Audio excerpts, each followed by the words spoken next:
Voilà, donc la pastorale du diocèse de Port-Louis a effectivement mis en place un certain nombre de propositions pour les personnes divorcées, remariés, comme l'on dit, en nouvelle union. Alors ces chemins d'intégration dans l'Église, évidemment, peuvent être tout à fait différents les uns des autres. D'abord, ça peut être participer à la vie paroissiale dans des services, comme par exemple la catéchèse, la liturgie, l'animation des funérailles, etc.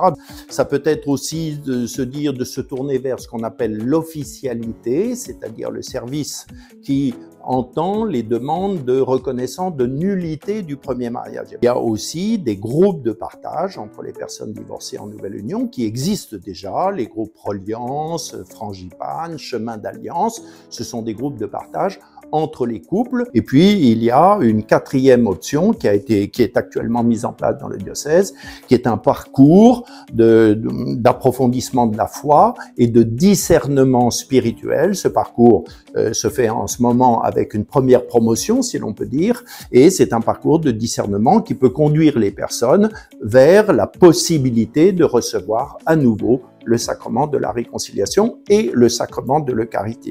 Alors c'est une nouveauté bien sûr et ça permet aussi un grand avancement dans la vie chrétienne de ces personnes. Nous voyons bien actuellement dans l'expérimentation de ce parcours spirituel et il sera proposé bien évidemment l'année prochaine en 2025 pour tous ceux et celles qui souhaitent s'engager dans cet approfondissement de la foi et vers une intégration évidemment plus importante dans l'Église par le biais des sacrements de l'Église.